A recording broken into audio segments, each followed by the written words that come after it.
Hi, this is David again, and I was just thinking because there's so many people that are hitting me with comments and requests and whatever from foreign countries and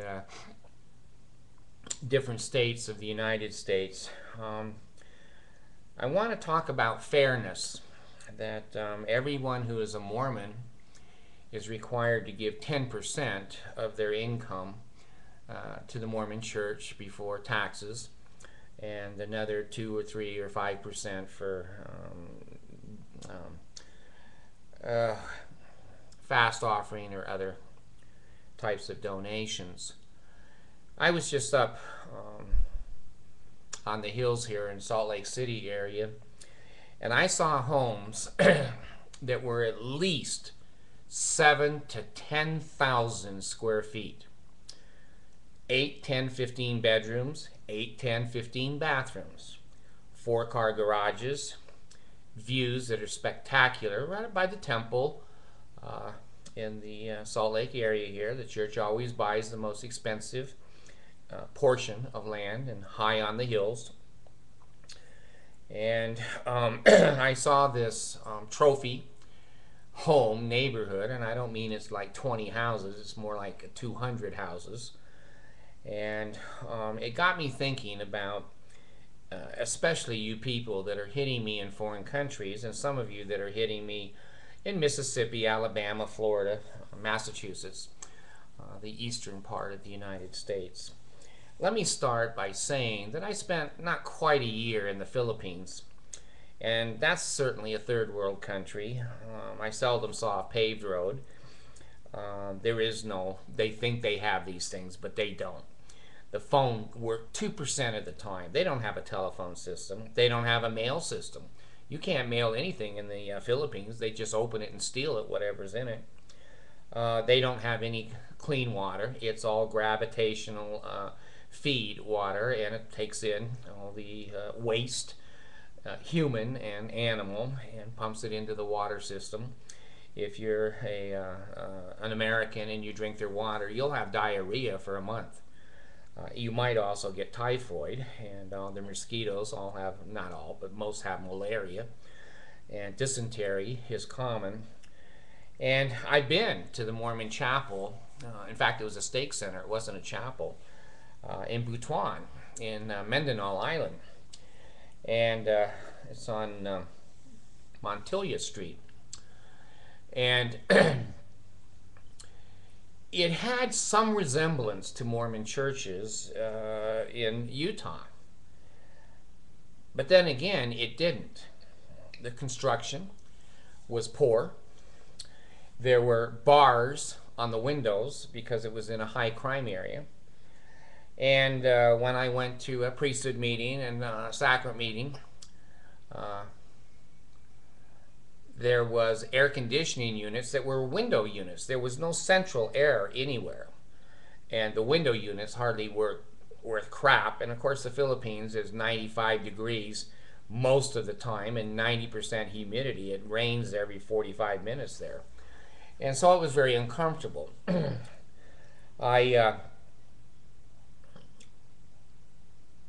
was in the recreation hall. The air conditioning didn't work at all in there. And sometimes the microphone worked at the stage, other times it didn't. There weren't any people that basically had cars that drove to the stake center. They were all delivered in what they call their tricycles, which is a motorcycle, and it has a little auto seating attached to it that can hold, let's see, 3, 6, 9, but 9 comfortably. But in the Philippines, it could be 12 or 15 because that taxi driver, tricycle driver, needs those 7 pesos, which is 14 cents, no matter what. Now, the reason that I'm doing this video is because I believe in basic fairness. I think if you take 10% of a Filipino's income and 10% of an American's income, the hit to the family is identical. It's identical. Certainly the American, they can live on 90% of their income. better than a Filipino can, because basically Filipinos can barely feed themselves. But when you take 10 or 15 pesos a month away from a Filipino, that's about 30 cents, 35 cents here now in the United States with the exchange. That's a lot of money from a Filipino family. Now, I believe in fairness. I've always said you can't treat children equally. You have to treat them fairly. They all bring something different to the table. Well, if you take 10% of a Filipino's family's income, and then you take 10% of an American family's income, shouldn't both of those families be treated the same by the Mormon Church? Shouldn't they have the same assets, the same liabilities, the same responsibilities, the same opportunities? Yeah, I'm going to ask the question and I'm going to answer the question. Fair is fair. Now, when I was in the Philippines, I saw the Ward House, and it was poor construction. It was fairly new, and when I was there, I said to the people between sacrament, I said, "Where the hell is the drinking fountain? I'm thirsty." And they said, "We don't have one." I said, "What? You don't have a drinking fountain in a steak center?" They go, "No." I go, "Jeez. All right, where's the kitchen? I'll go in the kitchen and just get a glass and drink the water." And they said, "Oh, you can't do that. The water that comes into the building is poisonous." I go, Jesus Christ.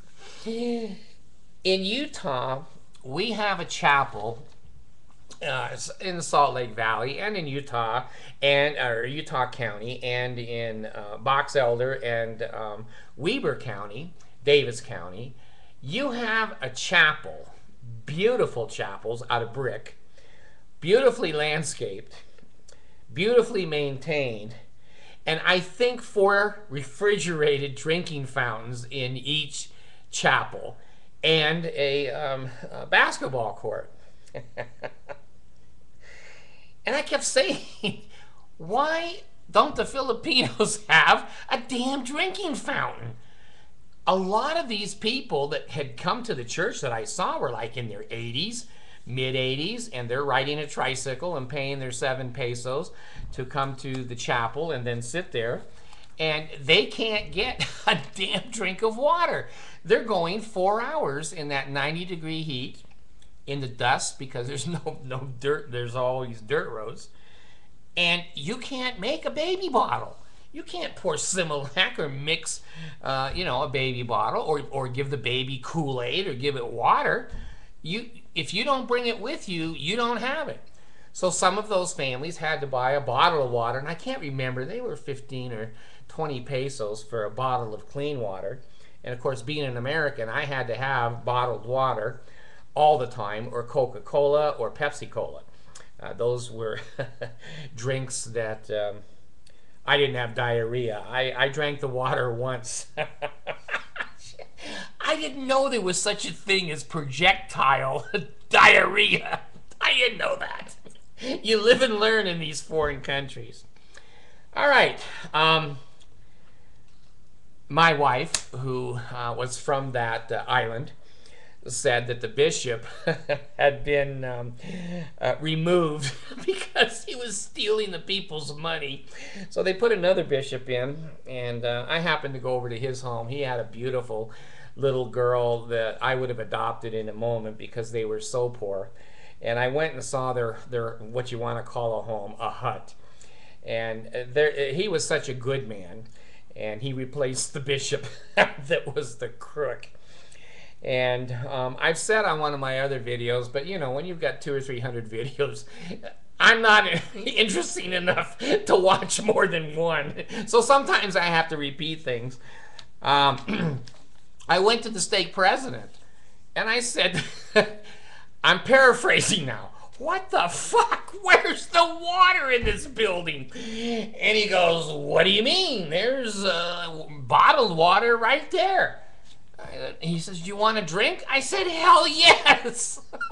So it's refrigerated, and I'm drinking it. And I said, "Well, when the meetings are going on, the 3-hour block, your door is locked and the people can't get in to get any water. He goes, I know.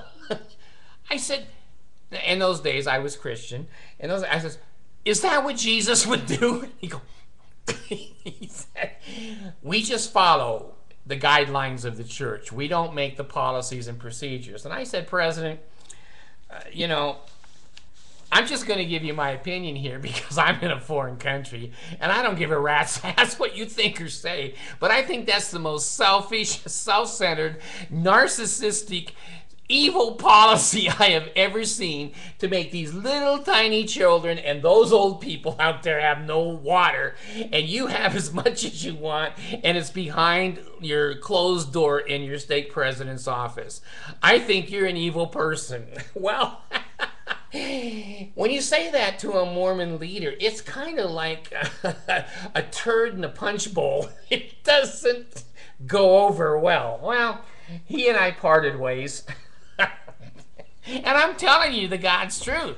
You know, those people pay 10% of their meager little incomes, and they don't get anything like what we get in Utah. I don't even think it's funny. I don't even know why the hell I'm laughing. I guess I'm laughing because the Mormon church is such a scam artist. You know, it has more people now in the outside the United States than inside. And all that money pours into Zion's Bank in Utah, in Salt Lake City. And the authorities of the church will send a little bit of that money back out to the wards and the stake, and it's a very small amount. And so most of the youth programs have been gutted, the Boy Scouts, the girls' camps, and all the other thing. Now, let me I know there's going to be people throwing darts at my picture because this is so obscene. If you're outside the Salt Lake Valley, you're getting screwed because we have lots of money here. We have new chapels all the time. We build, now in Salt Lake Valley, let's see, we have West Jordan, we have Bountiful, we have Salt Lake, we have Jordan, and Ogden. Now Brigham City has a new temple going in. Ogden's being remodeled. So we have 7 to 10 temples. Jesus. Within about 50 square miles. Millions and millions of dollars. And the angel Moroni blowing his trumpet, his gold trumpet, on each one of these. And you're putting in 3 pesos in an envelope, which is really important to you because you can barely eat. And the 3 pesos are going for jet fuel for Monson's Huntsman Corporation jet at $1,000, not pesos, $1,000 an hour for fuel. Now, we have 10 temples within 50 square miles, and I'll bet you that we have over 300 chapels. And every one of them has a refrigerated, clean drinking water. And you people have nothing. You're being screwed. You're sending your money to Salt Lake, and they're giving it to the white Aryan people, and the brown-skinned people are going, I know the church is true. I know Joseph is a prophet, and you don't need to eat today, Maggie. You ate yesterday. Daddy is paying the tithing to get into heaven. Well, now, it's not just temples. It's not just chapels, okay? We have here in Salt Lake, and you don't, the genealogical library. Anyone that lives here in Salt Lake can walk into the huge genealogical library and do all the genealogy work and look up their family and go to the cafeteria, get discounted meals. You can do all of those things, and no one else can. Only those in Salt Lake. So there's a genealogical library. Now also we have Temple Square. Temple Square is a historic tourist attraction in Utah.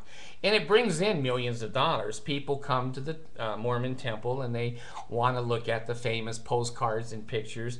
And there's these bronze statues, I'm telling you, $200,000 of Joseph Smith and Brigham Young. And movie theaters so that you can, try to convert people, and missionaries everywhere. And we also have the tabernacle.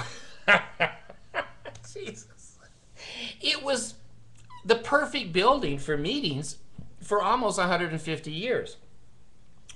Well, the Hinkster, that's what I call him, the Hinkster, Hinckley decided to build a damn conference center in the millions and millions of dollars. Now, the tabernacle, I forget, I think it seated 10 or 12,000, but the Hinkster wanted 30,000 in semi-annual conference. So he built this huge auditorium indoor that seats about 30,000. And of course, I've been in there. Geez, let me tell you this one. The podium where all the prophets stand from now until eternity, and they're looking out over the teleprompter reading their pre-written speeches.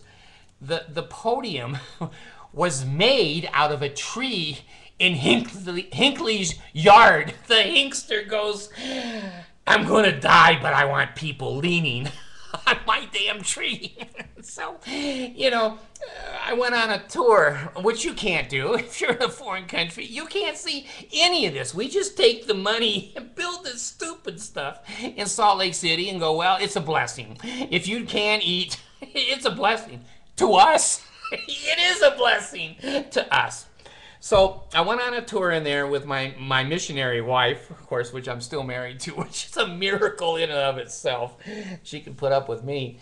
And he was giving us a tour, this tour guide, and he left out the Hinkster's tree. And I just kind of quietly said, isn't the podium made out of the Hinkster's tree? He's, well, we don't tell people that. I go, I can see why. It's stupid. Now, we have the tabernacle. We have the visitor center. We have the Salt Lake Temple. And we have, I can't remember what they call the old building next to it, the old chapel, but it seats, I forget, 1,000 maybe for overflowing conference. And the gardens are kept up perfectly. The snow removal is perfect. And the huge conference center sits empty 85% of the time. But we pay the heat, utilities, and your pesos. We put lights up on the temples and lights up on Temple Square. And we put millions of little lights for Christmas up in the trees in Temple Square. So keep those pesos and euros rolling in. Well, it doesn't seem fair to me. It doesn't seem fair that all the monies that are collected by the Mormon Church come in to the Temple Square and the Mormon Church in Utah. Now, here's what I think is even more obscene than the things I've already noted.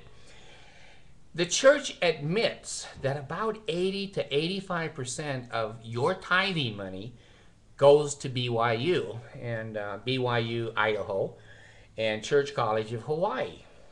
Now, when I was at BYU in 1972, I saw some black people there. Not a lot, but I saw some. I saw a lot of dark-skinned Indians from India, and Jamaicans and other kinds of dark-skinned people, and Mexicans and South America and Hispanic people. Well, drive on the BYU campus today, and if you see a dark skin, it's a white person that's been out in the sun.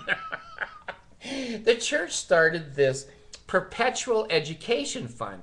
Well, on its face, it looks good that the poor kids and students of Mormonism who want to go to college, they'll loan them money at a small interest rate, not that small, but small, to go to colleges in their own land.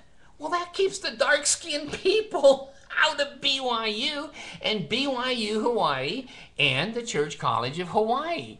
So we don't have to discriminate against dark-skinned people. We just loan them money to stay home, and they pay their tithing to us, and they pay their interest on their loan. And of course, we don't immigrate them. We just leave them in Ecuador, Honduras, or the Philippines, where they couldn't get a job if their life depended upon it. And then we pat ourselves on the back, saying, see, we help the dark-skinned people, and we help ourselves to their pesos and their money. That's not fair. That's not fair that we here in Utah can go to BYU and we get 85% of the world's tithing money, not the United States, the world. Now think of all the people that are employed at BYU, all of the professors, all of the janitors, all of the maintenance people, all of the food services people. There's restaurants there you wouldn't believe. It's 30,000 people city down there at BYU. The MTC, the mission training, all the people there that are at the desks that are being paid. The Provo Temple, there's people there, the janitorial staff and others that are paid there.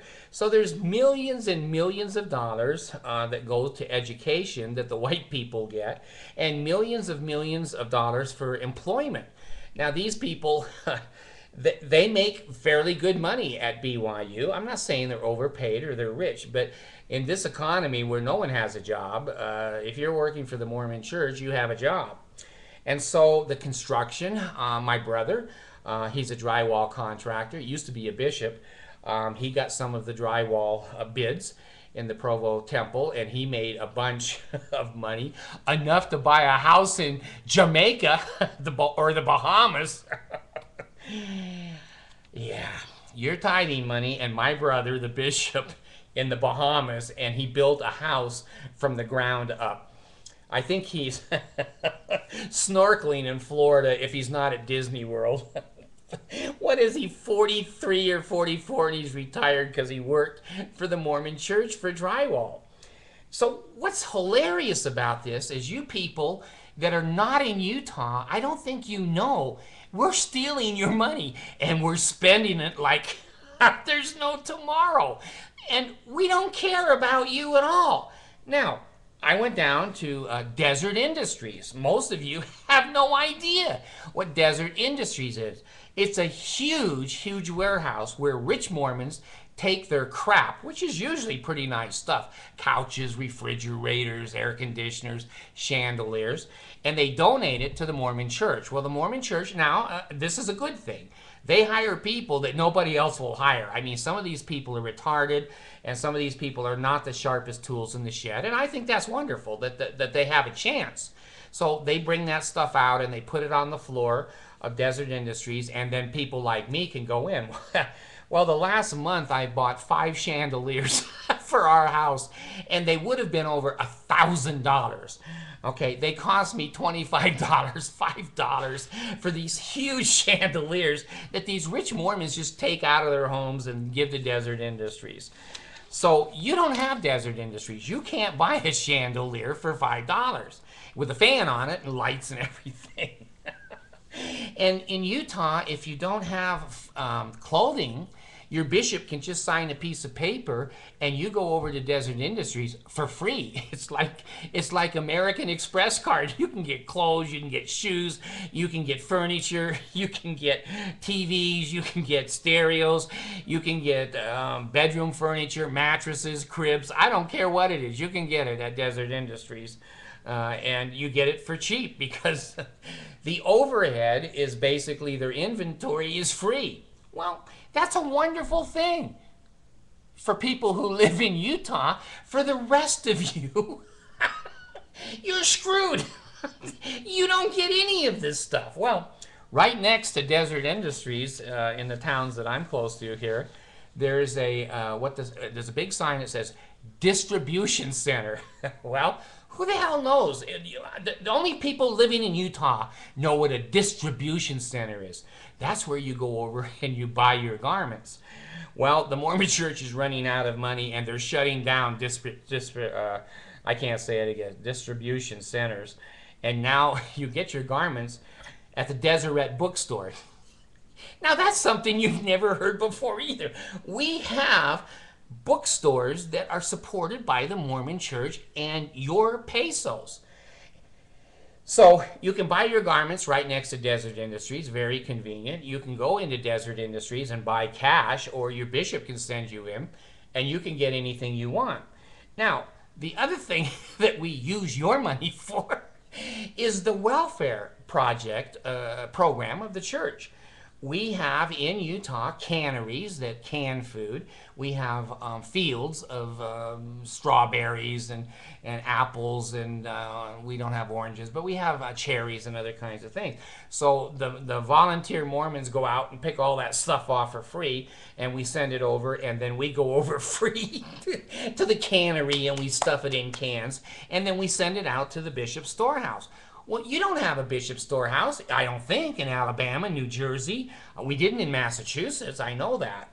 And so if you're not in Utah, you don't have a storehouse. Well, the bishop again writes a note and says this family needs 20 gallons of milk for 2 weeks. They need 70 pounds of beef. They need toilet paper. They need a broom. And they need boxes and boxes of diapers. It goes on and on. Salt, pepper, fruit, vegetables. I don't care what it is. But when you come out of there, you have like 15 boxes of free food.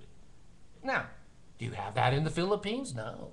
Have that in Ecuador? No. Do you have that in Europe anywhere? Maybe in New England, or England you might have. I don't know, but maybe not. But this is what's not fair.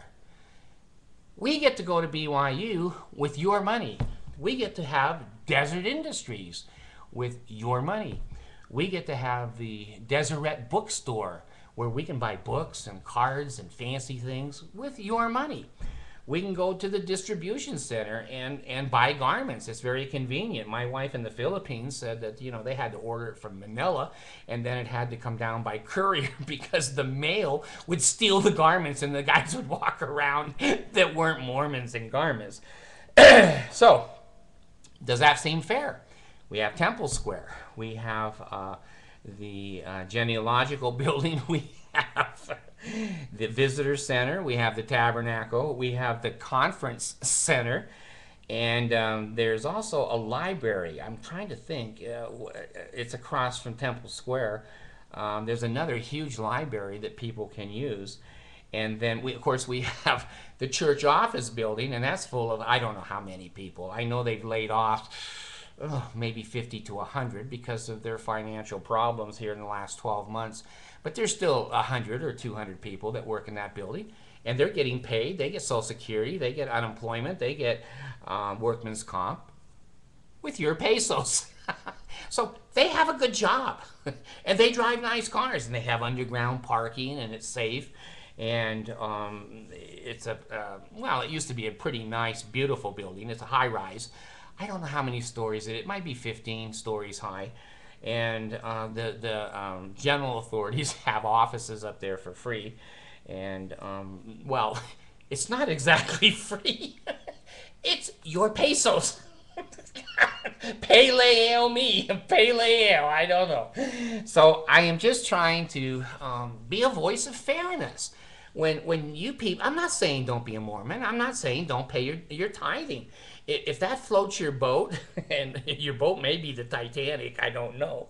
It's your business. If you're having fun supporting us, hey, send more. I don't care. I love my chandeliers for $5. I bought my daughter a little dresser for $40. The other, beautiful, like brand new. And I put a ceiling fan with lights all over it in my other daughter's room, $5. So we have the storehouse, the distribution centers. I've left one out. You're still pissed. You're throwing darts at the board now. I left one out. We have, there's a big sign that says LDS Social Services. All right, now that's right next to Deseret Industries. It's a great big huge building, and it's full of social workers that are paid with your pesos, and we get to go over there for free. So if you're nutty like I am, or you're having a marriage problem, and your wife doesn't like oral sex, you can go over to the counseling center there for free. If the bishop signs you in, it's free. You get to go. If you're in an adoption situation, and it's free, you can go over there. So we have LDS Social Services. We have the distribution centers. We have Deseret Book. And oh, more darts. You're probably throwing your damn computer on the ground. BYU owns, let me see now, Channel 7 in Utah, Channel 11 in Utah, Channel 21 in Utah, and Channel 100 on the cable. Now, those channels come out of BYU. They come right off the campus. When I was at BYU, I'd go by the radio station or the TV station. So all of those people that are being employed by these news channels are from BYU. So that money that's being paid to them can be tithing money because it is coming out of BYU, and the church says it does support BYU and all the things that BYU does. And so when I drove the ski bus and the little ski bunnies in the mirror, you know how the bus driver is supposed to be looking at the road? I'm looking in the mirror. Those BYU girls are fabulous. They're the cutest damn things because the bishops won't send the fat, ugly girls to BYU. It's always the cream of the crop. So I'm driving and watching. I used to push or transport the BYU cheerleaders now and then. So anyway, we have some things you don't. And I'm not saying there's just a few things. There's many, many good things about living in Utah because the world sends their tithing money into Zion's Bank, which did not pay back the TARP money. It's one of the few Obama bailouts. The Mormons didn't pay back their money. General Motors did, and I think Chrysler did, and many Citibank and others have paid back the TARP monies. But Zion's Bank, they didn't pay back any TARP money, and they just got fined by the IRS for laundering money into foreign countries. Well, the churches and the Mormons are going to say, we don't own Zion's, and they're right. Right now, they don't own Zion's. They started Zion's Bank, and whatever it's been, 10 years, they sold it, I guess, as an independent bank. But Monson, when they opened a new branch down in Provo, Utah, Monson showed up and he read the dedicatory prayer at the opening of Zion's Bank, which is a private institution not owned by the Mormon Church. So, you know, let that be as it may. You take it for what it's worth. But we do enjoy your pesos, and we do take advantage of the rest of the world. And I don't think you know that in foreign countries. I don't think you know that in Wisconsin or in Michigan or in Georgia or Alabama or Mississippi. We have bishop storehouses, we have social services, we have Deseret News, Distribution Center, Deseret Book, and BYU, which they run 4 radios or TV stations. Now, I don't know how many people watch them. The church sold 500 radio stations about 7 months ago for $500 million, and they needed the money. They're short on cash. Well, a couple of the stations reported that when they finally shut the stations down, they got no complaints. They said no one was even looking at their station or listening. They said usually they get hundreds of complaints when a station shuts down, but when the Mormon stations were shut down, it was only the Holy Ghost that wrote to him and said, hey, I've been watching that. So let's be fair. Let's be fair. That's all I'm saying is certainly the Mormon Church can spend the money any way they want, and they certainly spend it well on themselves. Now let me give you one more example of the Hinkster. He paid $1 million for the Mark Hoffman salamander letter. You probably never heard this crap. You never heard this. There was a salesman, Mark Hoffman, who's down in our prison right now, and he said he found the salamander letter. Well, the members of the High Count or the general authorities know the rumor of the salamander letter is that Joseph Smith wrote a letter that said salamander led him to the gold plates. And boy, the church wanted that letter so bad because they knew how stupid it looked. Well, Hoffman said he had the letter. So Hinckley and 5 or 6 other authorities, there's a big picture in the Deseret News owned by the Mormon church, buying it and spending your pesos. The letter was a fake. Hoffman blew up a bishop and a bishop's wife. He finally was caught. He went to prison, and the Hinckley had egg all over his face. He had spent $1 million of your pesos and got absolutely nothing for it. Well, he knew he was dying, and he decided to throw himself a birthday party. Now, I hate to say, but your pesos paid for Hinckley's birthday party. The Hinckley went down to BYU, and I guess he had like 10,000 people, maybe more, maybe 20,000 people down at the Marriott Center, which is the big building I graduated in the 70s. And it's a great big cake, all these beautiful girls, and we thank thee, O God, for a prophet. That's his theme song, I guess. And he must have spent $1 million on that party for himself. And then while he was at BYU, he looked around and he said, you know, I think the alumni building is old. And it was my alumni building. I didn't think it was old. It was a nice building. He says, tear it down and make a new alumni building. And they said, yes, prophet, we will obey. And what shall we call the building? And he says, well, the Lord told me to call it the Hinckley Alumni House. So as you drive up the hill to BYU, right at the right-hand side, just before you get into the circular thing by the Marriott Center, there's a great big, huge brick. I don't know if it's 2-3 stories. That's the Hinckley's building.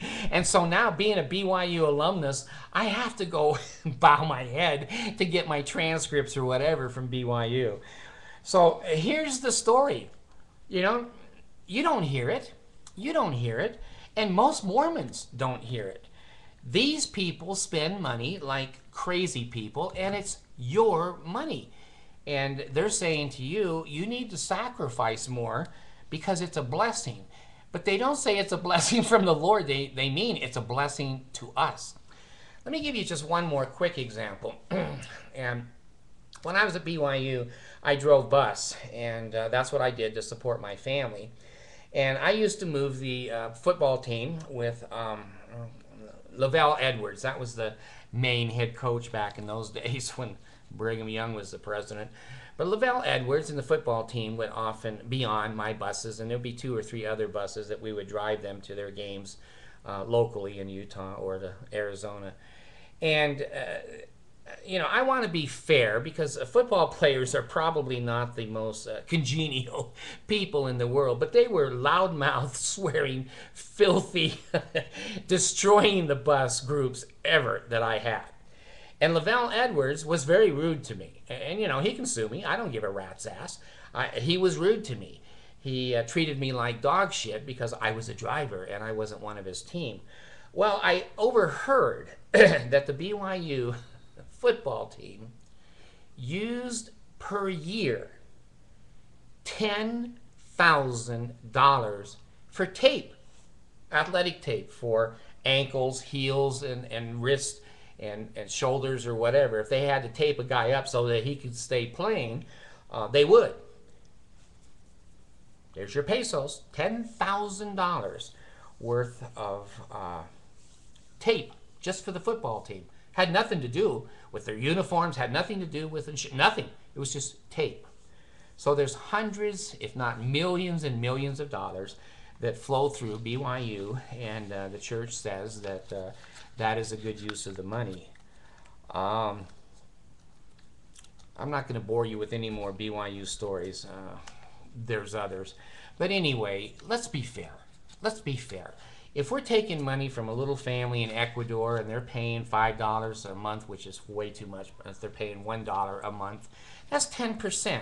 Why shouldn't they be able to go to BYU? Why do they have to borrow money from the church and go to their own university and then be trapped in a third world country? My relatives, and I'm not going to name any names because they get angry, they had a missionary that came here, and he didn't go back. And the church didn't do a thing about it. And he's now an American citizen. Congratulations. But I think that if someone is taking 10% and treating people equally, what's wrong with that? But if they're taking 10% from poor people and rich people, why should the rich people especially prosper? Why shouldn't the poor people? Why doesn't the Mormon church put a university in Ecuador or Peru or somewhere in South America or in Asia? They put it in Hawaii, so Marriott is now building a new hotel there, and his porn is doing very, very well. I have to tell you that. And his alcohol that he solicits in all of his motels. Well, at BYU Hawaii, the church and Marriott have combined your pesos, and they're making a new commercial center there that the rich can be in the tall and spacious building there and wear fine linen. Well, the same thing with the mall. Here we are in downtown Salt Lake City. We've got a $5 billion Jesus Mall. That's a lot of pesos. That's a lot of international pesos that are flowing. And you know what? I'm white and I'm Aryan. I can walk down to the mall and use my credit card and buy anything I want. You can't. You can't. You paid for it. I benefit from it. That's the history of Aryan people taking advantage of dark-skinned people, gentle societies that don't war, that don't take advantage, and generally don't stand up for themselves. So I'm just telling you the truth. I don't think it's a fair deal. I really don't. I think that the church should do more for the third world countries and stop giving the rich more. It's up to you, whatever you think. Thanks.